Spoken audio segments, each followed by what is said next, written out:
नमस्कार, शाम के 4 बजने वाले हैं। वक्त हो गया है फास्ट एंड फैक्ट्स का। फास्ट एंड फैक्ट्स में आपको दिखाएंगे दिन की हर बड़ी खबर पूरी रिसर्च के साथ। मैं हूं आदित्य अवस्थी और मेरे साथ है रूबिका लियाकत। हम फास्ट एंड फैक्ट्स शुरुआत करें उससे पहले एक वीडियो आपके साथ शेयर करना है। 600 लड़कियों से यौन शोषण के आरोपी सुनील रस्तोगी का ये नया वीडियो सामने आया है। ये किसी सीसीटीवी की फुटेज है जिसमें सुनील रस्तोगी एक बच्ची को बहला फुसलाकर अपने साथ ले जाते हुए दिख रहा है। वो वहां खड़ा रहता है कुछ टाइम तक, उसके बाद एक लड़की उसके पास से गुजरती है और वो फौरन उस बच्ची को रोककर उसे बहलाने और फुसलाने लगता है। ये एक लड़का आपको दिख रहा है, देखिए कैसे वो फोन पर बात करते हुए इस लड़के को वहां से ले जा रहा है बहला फुसलाकर। ये घटना 13 दिसंबर 2016 की बताई जा रही है। बच्ची एक स्टेशनरी की दुकान पर गई थी, जहां रास्ते में उसने बच्ची को रोककर कहा कि उसके पापा का एक सामान देना चाहता है वो। इस दौरान अकेले में ले जाकर सुनील रस्तोगी ने उसके साथ रेप की कोशिश की। लड़की किसी तरह खुद को छुड़ाकर वहां से भाग निकली। बाद में लड़की एक महिला के पास पहुंची, महिला बच्ची को उसके घर ले गई। हालांकि बच्ची के घर वालों ने इस मामले की शिकायत पुलिस से नहीं की थी। तो ये वो नया सीसीटीवी वीडियो है और पुलिस को 12 साल से सुनील रस्तोगी की तलाश थी। एक सीसीटीवी फुटेज में एक बच्ची ने इस सुनील रस्तोगी को पहचान लिया और उसके बाद पुलिस ने धर दबोचा। तो जिस बच्ची को सुनील रस्तोगी बहला फुसला कर ले गया था, उसका क्या कहना है सुनिए। हमारे साथ एक और मासूम बच्ची है जिसको सुनील रस्तोगी ने अपने शिकार बनाने की कोशिश की। बच्ची को बहलाया फुसलाया, जिसके बाद इनके पेरेंट्स लगातार पूरे इलाके के सीसीटीवी फुटेज को खंगाला। उसके बाद इस बच्ची को बचाया गया। बच्ची से जानने की कोशिश करते हैं कि उस दिन इसके साथ हुआ क्या था। बेटा बताओ कि उस दिन आप कहाँ जा रही थी और आपके साथ हुआ क्या था? मैं विद्यार्थी की दुकान से पेन लेने जा रही थी और वो सामने से आए थे और उन्होंने पापा का, मेरा और दुकान का नाम पूछ लिया। फिर उन्होंने झूठ मूठ के कान में फोन लगा के बोल दिया कि हाँ आपकी बेटी को कुछ सामान देना है तो ले जा रहे हैं। अंकल ने फोन पर बात किया? झूठ मूठ का उन्होंने फोन कान में लगा लिया था। अच्छा, फिर क्या फिर हुआ? वो ले गए अंधेरी जगह पे मुझे। वहाँ कहाँ पे ले गए थे? बलराज मकान था ठेके के पास, वहाँ पे उसके अंदर ले गए थे। अच्छा। फिर वो जीना चढ़ चुके थे 2-3-4 और मैं पीछे थी। मैं वहाँ से भाग गई अंधेरा देखकर। अच्छा, फिर क्या हुआ? फिर मेन रोड पर एक आंटी मिली, उन्हें बोला कि मेरा घर यहाँ पर है। फिर वो आंटी मुझे वहाँ पहुँचा दी। अच्छा, तो आपको डर लग रहा था उस वक्त? हाँ। बेटा, आप लोग को स्कूल में ये सिखाया जाता है कि किसी भी ऐसे व्यक्ति से कुछ सामान ना लें, ना बात करें। फिर अंकल कैसे आपको बहलाया फुसलाया? उन्होंने बस पापा का सामान बोला, उससे मैं बहला फुसला के वो ले गए उस समय।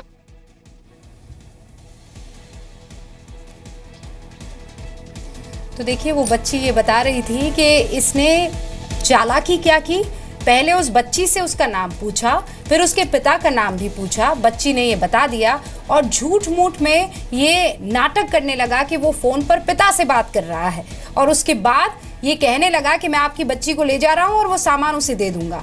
लेकिन लड़की इतनी समझदार थी, ये बच्ची समझदार थी, इसे लगा कि ये सुनसान इलाके पर ले जा रहा है। जैसे ही ऊपर सीढ़ी चढ़ने लगा ये लड़का, ये सुनील रस्तोगी, वो लड़की पीछे से भाग आई।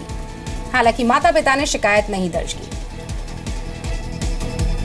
और दिल्ली से गिरफ्तार सीरियल रेपिस्ट सुनील रस्तोगी से पूछताछ में कई और चौंकाने वाले खुलासे हुए हैं। आरोपी सुनील रस्तोगी ने पुलिस को बताया कि 12 साल से छोटी बच्चियों के साथ यौन शोषण कर रहा था। इतना ही नहीं, 38 साल के आरोपी सुनील ने करीब 600 छोटी बच्चियों के साथ यौन शोषण करने की बात कबूल की है। इंटरोगेशन में इसने बताया कि आमतौर से हफ्ते में एक दिन ये रुद्रपुर से आता और अपनी पीडोफाइल लस्ट को सेटिस्फाई करने के लिए हमेशा 7 से 10 साल की बच्चियों को टारगेट करता था। दिल्ली महिला आयोग की पूर्व अध्यक्ष बरखा शुक्ला ने आरोपी को फांसी की सजा देने की मांग की है, तो सामाजिक कार्यकर्ता आभा सिंह ने कहा, कानून प्रक्रिया में देरी होने से ऐसी घटनाएं बढ़ती हैं। इस केस में जब उसने गुनाह कबूल कर लिया है तो इसको फौरन जो है तुरंत सुनवाई करके उसको फांसी की सजा दी जानी चाहिए। ये भी बात है कि उसको एक बार पकड़ा भी गया, वो 6 महीने जेल में रहा, उसके बाद बाहर आके भी वो ये कुकर्म करता रहा।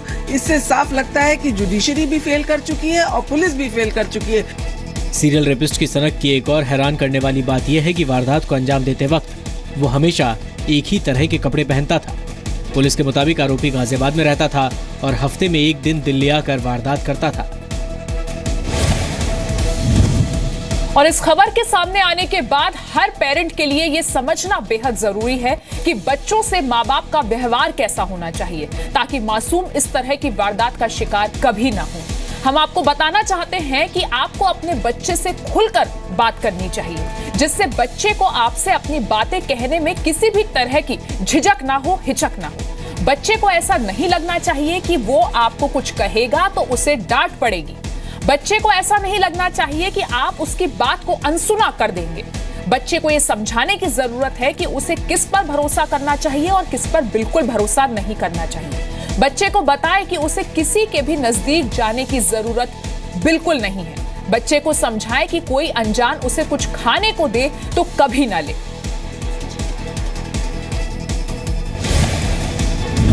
फास्ट एंड फैक्ट्स में कुछ और खबरें। समाजवादी पार्टी अध्यक्ष मुलायम सिंह ने बेटे अखिलेश यादव के खिलाफ बड़ा बयान दिया है।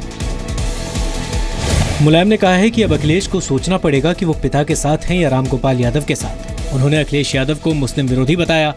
लखनऊ में कार्यकर्ताओं के बीच मुलायम सिंह ने कहा कि अखिलेश उनकी बात नहीं सुनते हैं। कितनी बार अखिलेश को बुलाया लेकिन अखिलेश आते ही नहीं। कहा कि बुलाता हूँ, आते नहीं है। हाँ, बार बार बुलाया, आते। बाप बुलावे बेटे को आना चाहिए, यही कहा। मुलायम ने कहा कि मैंने जावेद अहमद को डीजीपी बनाया लेकिन अखिलेश ने उसका भी विरोध किया। डीजीपी मैंने बनवाया। डीजीपी मैंने बनवाया जावेद अहमद को। मेरे पास नदवा के लोग आए और कहे तो इसलिए मैंने डीजीपी बनवाया। आज शाम तक चुनाव आयोग पार्टी के चुनाव चिन्ह साइकिल को लेकर फाइनल फैसला सुना सकता है। 1 जनवरी को रामगोपाल यादव के बुलाए राष्ट्रीय अधिवेशन में अखिलेश यादव को समाजवादी पार्टी का राष्ट्रीय अध्यक्ष बनाने का प्रस्ताव पास किया गया था। 2 जनवरी को मुलायम सिंह यादव समाजवादी पार्टी के चुनाव चिन्ह पर दावेदारी के लिए दिल्ली में चुनाव आयोग के दफ्तर पहुंचे। 3 जनवरी को अखिलेश ने मुलायम से मुलाकात की लेकिन बैठक बेनतीजा रही। अखिलेश की ओर से रामगोपाल यादव ने समाजवादी पार्टी के चुनाव चिन्ह पर चुनाव आयोग के सामने दावेदारी पेश की। चुनाव आयोग ने दोनों पक्षों को बुलाकर उनका दावा सुना और फैसला सुरक्षित रखा। तो यूपी में मंगलवार से चुनाव के लिए नामांकन यानी नॉमिनेशन प्रक्रिया जो है वो शुरू हो जाएगी। बीजेपी आज उत्तराखंड और उत्तर प्रदेश में विधानसभा चुनावों के लिए अपने उम्मीदवारों की लिस्ट जारी करेगी। यूपी की पहली लिस्ट में पहले 2 चरणों में आने वाली विधानसभा सीटों के लिए उम्मीदवारों के नाम शामिल हैं। सूत्रों के मुताबिक बीजेपी राजनाथ सिंह के बेटे पंकज सिंह को मैदान में उतार सकती है। नोएडा की मौजूदा विधायक विमला बाथम का टिकट भी पक्का माना जा रहा है। इनके अलावा मेरठ की सरधना सीट से संगीत सोम, थाना भवन से सुरेश राणा को टिकट मिल सकता है। साथ ही पार्टी के राष्ट्रीय सचिव श्रीकांत शर्मा का भी टिकट पक्का माना जा रहा है। प्रधानमंत्री जी जिम्मेदारी देंगे, सब मिलकर काम करेंगे। वहाँ अब वो समय चला जाएगा कि ना खाता ना बही, जो हरीश के वही सही। इससे पहले आज उत्तराखंड कांग्रेस के बड़े नेता और हरीश रावत सरकार में मंत्री रहे यशपाल आर्य बीजेपी में शामिल हो गए। और निश्चित रूप से हम चाहते हैं कि उत्तराखंड का विकास हो, चौमुखी विकास हो, समग्र विकास हो, और निश्चित रूप से भारतीय जनता पार्टी इसके लिए सक्षम है। आज इसलिए मैंने कांग्रेस से इस्तीफा देकर, त्याग पत्र देकर भारतीय जनता पार्टी की मैं सम्मिलित हुआ हूँ। बाकी सीटों पर उम्मीदवारों का नाम फाइनल करने के लिए बीजेपी की केंद्रीय चुनाव कमेटी की कल बैठक होगी। यूपी में 403 विधानसभा सीटों के लिए 7 चरणों में चुनाव होने हैं। यूपी में पहले चरण में 15 जिलों की 73 सीटों पर 11 फरवरी को वोटिंग होगी। उत्तराखंड में राज्य की सभी 70 सीटों पर चुनाव 15 फरवरी को कराए जाएंगे। उत्तराखंड में चुनाव के लिए नोटिफिकेशन 20 जनवरी को जारी होगा। बीजेपी ने गोवा के लिए अपनी उम्मीदवारों की दूसरी लिस्ट जारी कर दी है, जिसमें 7 कैंडिडेट्स के नामों का ऐलान किया गया है। बीजेपी छोड़कर कांग्रेस में शामिल होने के बाद नवजोत सिंह सिद्धू ने पहली प्रेस कॉन्फ्रेंस की। कांग्रेस में शामिल हुए सिद्धू ने कहा कि मेरे पिता ने 40 साल कांग्रेस की सेवा की और ये मेरी घर वापसी है। सिद्धू ने कांग्रेस को कौशल्या तो बीजेपी को केकई बताया। मेरा अस्तित्व पैदाइशी कांग्रेसी है। I've just come back to my roots। मेरी ये घर वापसी है। लेकिन माता तो कैकेयी भी थी, वो वनवास भेजती थी और माता कौशल्या वापस बुला के विश्वास का सद्दा भेजती थी। तो ये तो आप तय कर लो कि कैकेयी कौन है। और माता कौशल्या कौन है। सिद्धू ने कहा कि पंजाब के मुख्यमंत्री प्रकाश सिंह बादल को कुर्सी खाली करनी होगी। बादल ने सिद्धू को दल बदलू बताया। वहीं बीजेपी ने कहा है कि उन्हें अपनी गलती का एहसास जल्द ही हो जाएगा।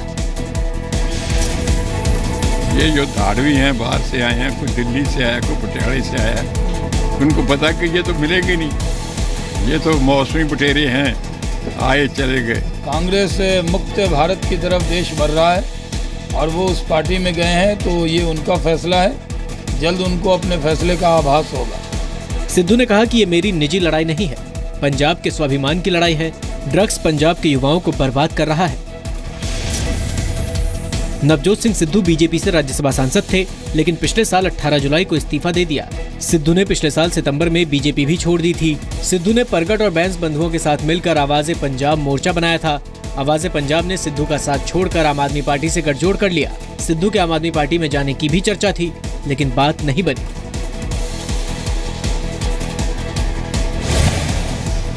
हालांकि इस दौरान पीएम मोदी के खिलाफ टिप्पणी करने से सिद्धू बचते नजर आए। जम्मू कश्मीर के अनंतनाग में सुरक्षा बलों ने 3 आतंकवादियों को मार गिराया। पहलगाम के अबूरा गांव में छिपे हिजबुल मुजाहिदीन के 3 आतंकियों को सुरक्षा बलों ने घेर लिया था। तीनों आतंकी एक मकान में छिपे थे। आतंकियों के पास से 3 AK सीरीज की राइफल और भारी मात्रा में गोला बारूद मिले हैं। आतंकियों को पकड़ने के लिए सुरक्षा बलों ने कल से अभियान चला रखा था। ये ऑपरेशन तकरीबन 10 से 11 घंटे चला है।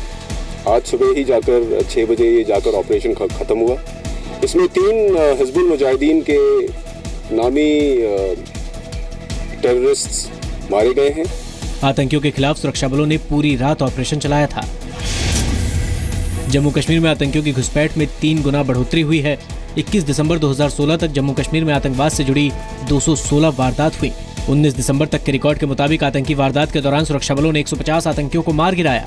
इस दौरान सुरक्षा बलों के 81 जवानों ने देश के लिए सर्वोच्च बलिदान दिया। इससे पहले 10 जनवरी को बांदीपुर में हुए एनकाउंटर में भी एक आतंकवादी को ढेर किया गया था। जलीकट्टू पर बैन के खिलाफ आज तमिलनाडु में लोगों ने प्रदर्शन किया। पाबंदी के बावजूद तमिलनाडु में आज भी जलीकट्टू मनाया गया। मदुरई में जलीकट्टू के समर्थन में बाजार बंद रहे और लोग बैन का विरोध करने सड़कों पर उतरे। ग्रामीणों ने प्रार्थना के बाद प्रतीकात्मक तौर पर जलीकट्टू मनाया और विरोध में काली रंगोली बनाई। बैन पर विरोध के बीच लोगों की पुलिस से झड़प भी हुई। पुलिस को लाठीचार्ज करना पड़ा और कुछ लोगों को हिरासत में भी लिया गया। जलीकट्टू का आयोजन पोंगल के दौरान यानी जनवरी महीने में होता है। 2014 में सुप्रीम कोर्ट ने जलीकट्टू पर पाबंदी लगाई थी। बाद में केंद्र ने 2011 के एक नोटिफिकेशन में फेरबदल कर जलीकट्टू को मंजूरी दी। सुप्रीम कोर्ट ने केंद्र सरकार के नोटिफिकेशन पर रोक लगाई और केंद्र को नोटिस दिया। 2010 से 2014 के दौरान जलीकट्टू के कारण 17 लोगों की जान गई, जबकि 1100 से ज्यादा लोग जख्मी हो गए। बैन के खिलाफ तमिलनाडु सरकार ने कहा था राज्य में हर कोई ये खेल चाहता है। इलाहाबाद में 4 दिन पहले हुई डॉक्टर की हत्या के विरोध में आज यूपी के प्राइवेट अस्पताल हड़ताल पर है। डॉक्टर AK बंसल की हत्या में अभी तक पुलिस के हाथ खाली है। विरोध में राज्य के सभी प्राइवेट डॉक्टर आज हड़ताल पर हैं। कल भी देश भर के सभी प्राइवेट अस्पताल में 3 घंटे OPD बंद रहे। ये फैसला इंडियन मेडिकल एसोसिएशन की बैठक में लिया गया। डॉक्टर लगातार हत्यारों की गिरफ्तारी की मांग कर रहे हैं। पब्लिक की सेवा से विमुख हो जाए और पब्लिक का जो इलाज कर रहे हैं वो ना करें। इस तरीके का हिडन एजेंडा अगर किसी का है तो वो हमें बर्दाश्त नहीं। मृत डॉक्टर AK बंसल के बेटे और पत्नी को सुरक्षा मुहैया कराने की भी मांग डॉक्टरों ने रखी है। डॉक्टर AK बंसल को 12 जनवरी को उनके चैम्बर में घुसकर बदमाशों ने गोली मारी थी। अस्पताल में घुसकर 2 बदमाशों ने डॉक्टर पर ताबड़तोड़ गोलियां बरसाईं और भाग निकले। वारदात के बाद दोनों बदमाशों की CCTV फुटेज भी सामने आई थी। डॉक्टर AK बंसल इलाहाबाद के मशहूर अस्पताल जीवन ज्योति के डायरेक्टर भी थे। डॉक्टर बंसल हत्याकांड की CBI जांच की भी मांग की जा रही है।